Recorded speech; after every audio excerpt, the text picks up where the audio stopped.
My name is Craig Petronella. That's me here. So I'm the CEO of Petronella Technology Group. We're an IT cybersecurity and compliance firm that specializes in DFARS, CMMC, which I'll talk about today, NIST Compliance 853-171. I've got a lot of slides on this deck, so I'd like to keep this kind of like two-way. So I'm going to start off the presentation with more questions. So raise your hand if you know what 800-171 is. So nobody else? Oh, I got one. All right. So raise your hand if you do business with the DoD. Now you have a government contract. So 3, 4, 5. Okay. So I'll skip around then. National Institute of Standards and Technology and the Defense Federal Acquisition Regulation Supplement, or DFARS. I'm going to talk about both of those topics today. And feel free to raise your hand if you have a question or something pops in your head. So this organization, NIST, was established in 1901 by Congress to promote the U.S. economy through technical leadership for the country's measurements and standards infrastructure. Basically, has anyone gone to the NIST.gov website in this room? Have you ever downloaded the publications? It's kind of like a maze. It's a little confusing to navigate the website, but they come out with really good resources. The problem that I found, I'm writing a book on NIST, and it'll be my 9th book that I'm publishing. I have several books on Amazon. And I'm going to talk about in my book how NIST is really done a great job in establishing the security control standards that help not only you guys, government contractors, but it really goes across other industries like medical, with HIPAA, legal, Sarbanes-Oxley, GDPR, etc. So since I don't have a lot of time, I'm going to kind of skip around. So does anybody know what CUI stands for, or what that means? You ever heard of that? Controlled Unclassified Information. So it could be emails, contracts, blueprints. If you design something for the military and you have sensitive information, that's considered CUI. Blueprints, printouts, any kind of drawings, CAD drawings.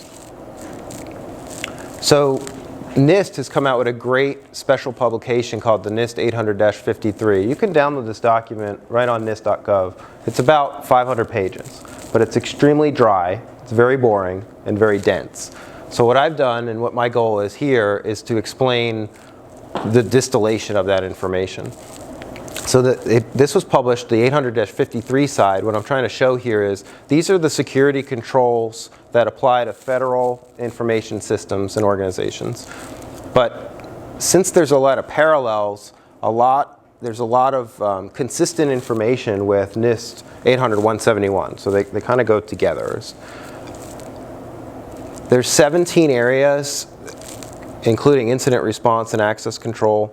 And the NIST 800-53 special publication is really the standard for U.S. government cybersecurity. So when we move on to NIST 800-171, that applies to government contractors that are pursuing grants with DoD. How do you protect the CUI, making sure that you're in compliance, making sure that you adopt the necessary controls that you need so that if you were to go through an audit, you'd pass. So this is where the federal acquisition, the FAR and the DFARS come into play. So this is really the supplements that are divided into chapters that the government has defined. And what I'm going to focus on here is the DFARS 252.204-7012, which is the second chapter of the supplement. And basically its purpose is to safeguard the covered defense, or CDI, information in cyber incident reporting. But most of this is focusing on what do you do if you're breached, what are the protocols that you need to follow.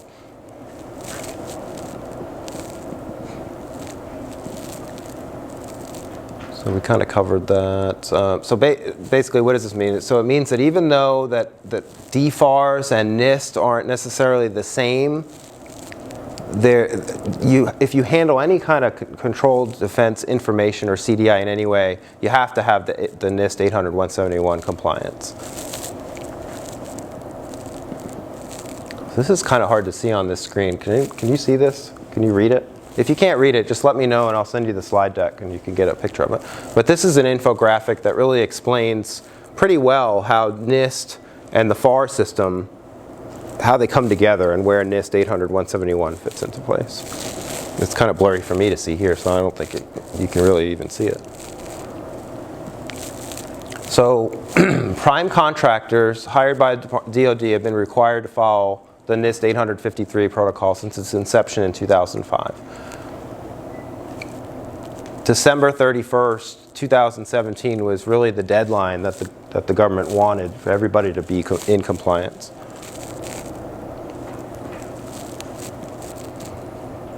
So basically, not only primary contractors and subcontractors, but this applies to any subcontractor that sells anything to a government supplier or wishes to do business with a government supplier or contractor in the future. It's not just for manufacturers.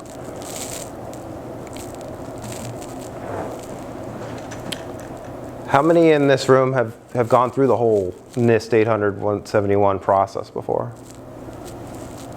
Just two. I think I talked to another gentleman.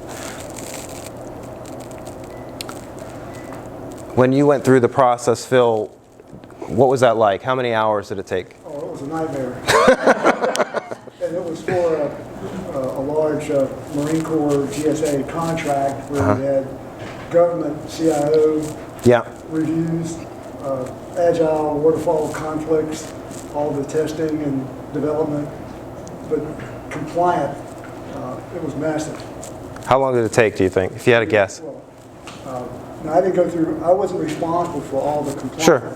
So I said to read and understand and comprehend, I still haven't done. Yeah. Well, hopefully. I would say something that for the work that some of us are in, we know we have to be compliant, but it's a big challenge. That's right. For someone like me to try to manage that. Absolutely. Sure. Well, one of my goals with this slide deck is to hopefully answer and educate you guys on what it takes to be compliant. How do you get there? What are the costs? And let me just throw this out. I say there are pursuits that I'm after. And I know that at some point I'll be interviewed and audited to see if I'm compliant. Sure. And I think there'll be others of us or colleagues we work with that are pursuing opportunities. If you don't have a way to get compliant, you've got a problem. That's right. You're actually wasting your time. Yep. So please go for it. Yeah.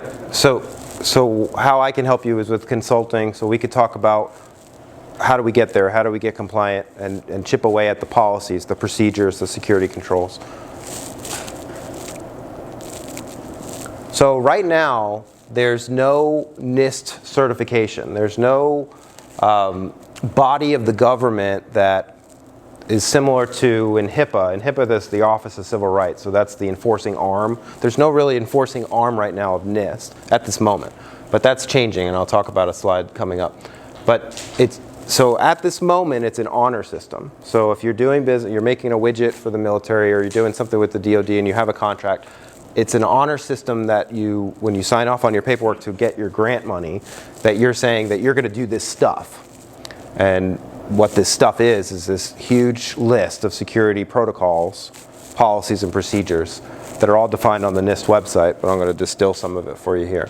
So what happens if you don't do this and you ignore it? Fraud and breach of contract. Yeah. Yeah. So if you get audited, you're going to lose your contract. You can maybe even have to pay the money back if you got it. If you lied about being compliant and just to get the grant so that you can get that money, you're breaking the law. You could be criminally charged. So and then, like you said, there's breach of contract at the end. So this is brand new. Anybody heard of the CMMC? You have? Okay, great. So this is brand new. This is a new initiative that is going to distill NIST 800-171 and make it into 5 levels of implementation so that it makes it a lot easier and more affordable for small startups to afford compliance. So the objective is to simplify it. We put it in 5 different levels that rely on, so NIST 800-171 will actually, if this goes through, will probably be eliminated. And this will be the replacement, the 5 different levels. And this is going to be next year.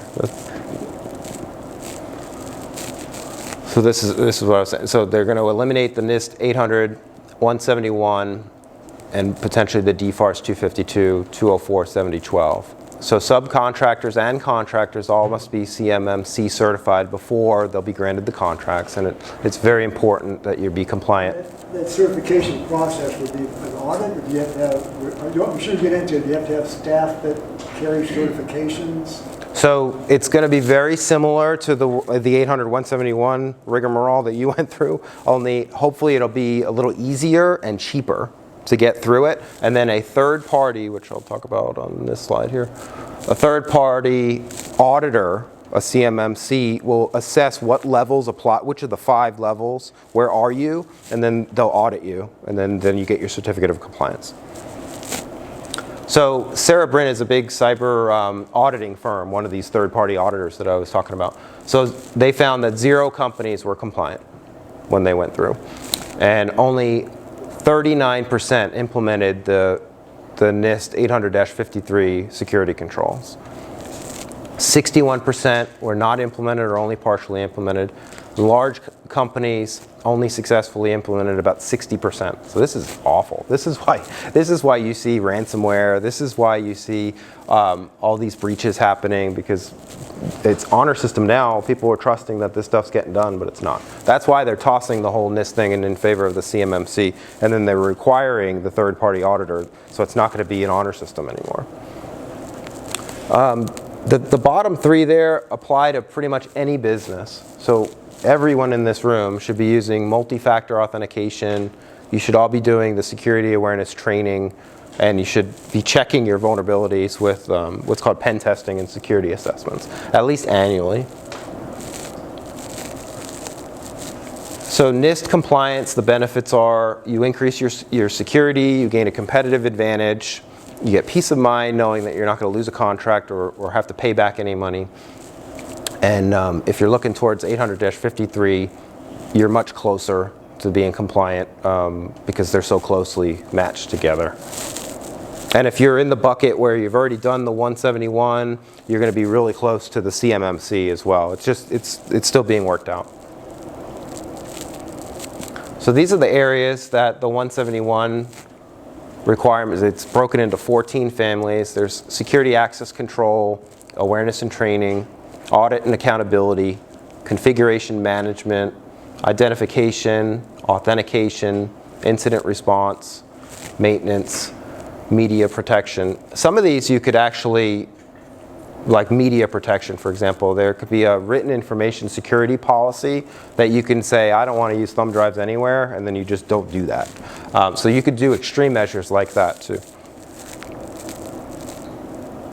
So in NIST 800-171, there's currently 14 families with a total of 110 requirements that you have to do to become compliant. And they fall into these 4 groups: the controls, monitoring and management, end user practices, and security measures. So you need to assess and develop the security controls. You need to develop the policies and procedures, create and maintain audit records. You have to have a log trail, basically. And in the transmit column, you have to securely transmit the data, so basically encrypt everything. At rest, in transit, as much of encryption that you can implement. So the monitoring and management requirements are that you monitor and manage user access. You need to know who's logging in and out of systems. You need to be checking that, authenticating the users using multi-factor authentication, establish incident management process, patching of critical systems and scanning for vulnerabilities, deploying your antivirus and malware solutions, and monitoring everything for network malicious traffic. Your end users need to be trained. They need to be tested. There needs to be minimum password complexity. You can combine what's called a hardware token, which is, I have a device, yeah, here. Anybody ever know what this is? You got one. 2 people, YubiKey. So this is a hardware token. You can link this with a multi-factor authentication or an MFA solution called LastPass. That's one of the many vendors. You link the 2 together, so if somebody hacks your password, they still have to have the hardware key. So it's a much stronger, more secure method. And then you need to document how controlled, unclassified information is controlled by every department within the company. So you got the security requirements. You need to assess and develop appropriate security controls. So you get this huge document if you go on the NIST website. You don't have to do every single control. It's only certain. You need to work with a professional to figure out which controls apply to you and figure out what you need to adopt and implement.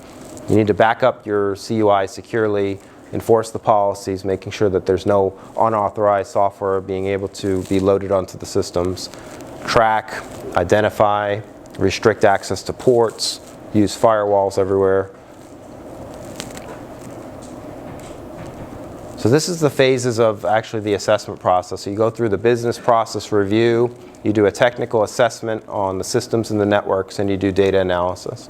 And each phase takes approximately 3 to 4 weeks to complete. So this isn't something that you're going to get done in about a month. It's a pretty ongoing effort. So the first step in determining how you become compliant is you could do a self-assessment, you can do an outside assessment, or you could do a combination.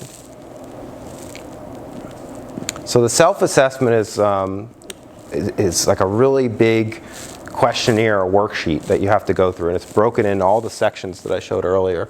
And it's really difficult to go through. I don't know if anybody in this room seen what a self-assessment looks like. It's awful, isn't it? I wouldn't take it.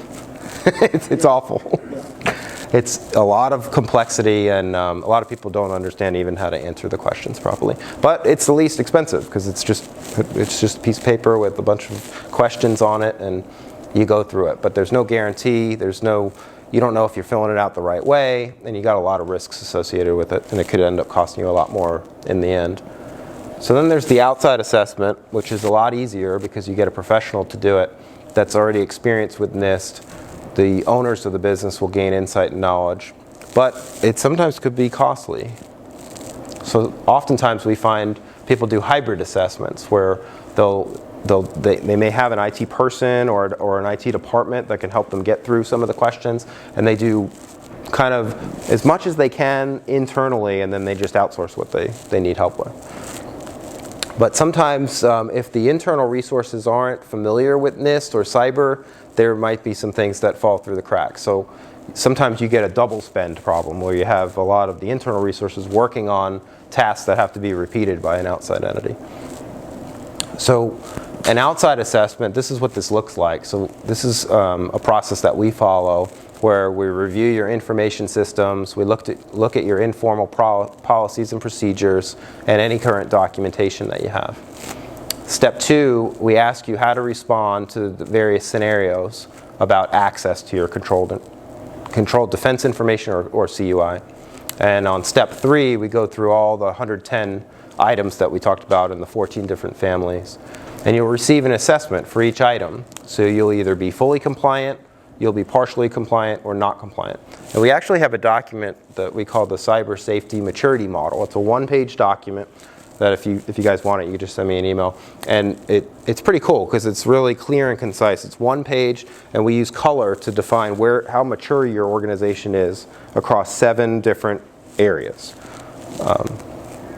And then we provide documentation and recommendations, so a detailed blueprint of how do you get compliant.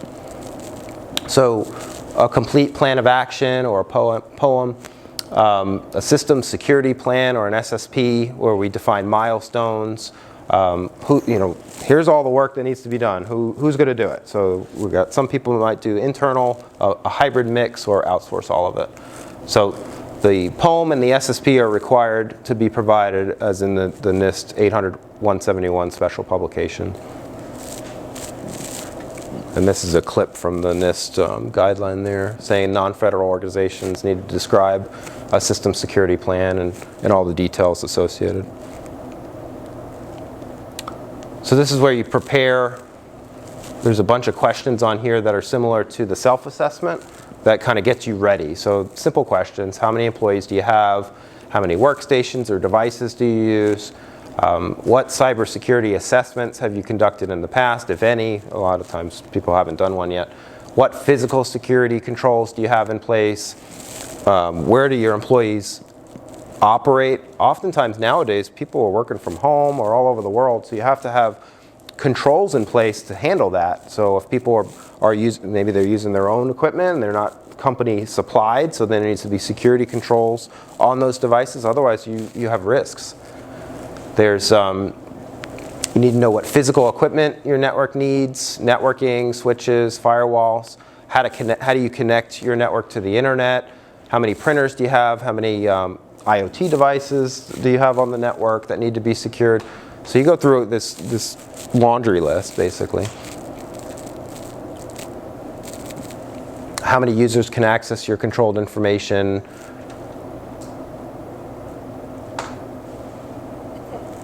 So NIST compliance often ranges widely. So this is like the #1 question we get asked: how much does this stuff cost? So earlier we discussed how there's all these jobs to be done. If your organization is small and has IT capabilities and is familiar and is really good at digesting and distilling the NIST materials, you're going to be on the lower end of the spectrum if you could do more of it yourselves. If you need to outsource more of it, you're going to be on the upper end of the spectrum. So we have a couple different options that we offer to get you familiar. So if you need to be NIST compliant, we have what's called a NIST Essentials Security Checkup. And then you might wonder why we have a marketing checkup too. So the reason why is because back in 2002, when I started my company, I found that with a lot of the people that I was working with, small startups and businesses like you guys, they were really struggling to pay for this compliance, and they weren't doing it. They were just burying their head in the sand. So what I found was to teach them some of the methods that I found success with in digital marketing and various marketing solutions that we use. We were able to really help their businesses grow and then be able to afford the compliance that they're required by law to have anyway. So we have two offers for you there. So this is what you get in the NIST Essentials Security Checkup. We give you a bird's eye view of where you are. We use the document I was referencing earlier. It's a one-pager cybersecurity maturity assessment. Figure out what your score is in all 7 categories, and figure out where you need help. And then we zero in on those areas. We show you your identity. We show you your vulnerabilities that we need to remediate, and then we give you a detailed blueprint on what it's going to take, how much is it going to cost, and what your options are. And then on the marketing side, we go through a 23-point audit to look at your digital marketing that you're doing now, your analytics, how are you testing and tracking everything, your SEO. We look at any issues that you might have to fix. We also find often that websites don't have the proper policies and procedures. A lot of websites are missing privacy policies and they're violating FTC. So we help you with all that, making sure that you're aligned with compliance at the same time. And then again, you get a blueprint of exactly what we recommend to do moving forward to help you grow. To get more government contracts is the goal. So the goal is to get you compliant and get you more business so that you can afford not only to do this now proactively before an audit and before having to have the embarrassment of losing contracts or paying back money, but trying to get all this done at a reasonable pace. So a couple of questions. Sure. Small company, large company, someone that hasn't kept up with their best practice. Mm-hmm. I'm sure you have an experience where it can take a long time or a short time to get them up to speed. Sure. What's your experience with a small company, medium company that really has a handful of computers, but they've done nothing in terms of cybersecurity? Maybe a hard question to answer, but no, I can answer it. So that's where we start with the checkup. So the checkup then, so when you say small, 10 or less? Let's say 10 or less. 10 or less, okay. So 10 or less, we typically start with the checkup, but not an assessment. So an assessment would be much more costly, like a full assessment. And if you already know that you don't have everything, why should we charge you for an assessment? We'd rather tell you, here's all the policies that you need, here's all the jobs to be done, now who's going to do the work, right? And then customize that game plan. So for the companies that don't have anything, to answer your question, it typically takes a few weeks to get them up to speed, and then they can choose, do they want to do some of the IT security controls internally, or do they want to outsource it to a firm like ours, like a managed security services provider? So it just kind of depends. but the cost is going to vary. If you fully outsource it to a company like ours, depending on how much IT support you need, like from a help desk perspective, it could range from $150 to $300 a seat a month. And then going into a larger scale program, let's say if someone won, the program that I was on a few years back was a very large program to reinvent Marine Corps particular software with GSA, sure, which was a multi-year contract. That's right. It was huge in terms of the security requirements. Do you play a role as a partner? Absolutely. So we have a service called a fractional CIO. Yeah, so you can hire us to be a fractional CIO for your small business, where we'll handle those duties for you. Could you be a fractional data server? Right? Yeah, absolutely. Yeah, so we customize everything. It could be, you know, one meeting once a week, once a month, once a quarter. But the idea is to get a game plan in place and move you towards compliance. Because as I discussed earlier, the self-assessment methodology, people just aren't doing it.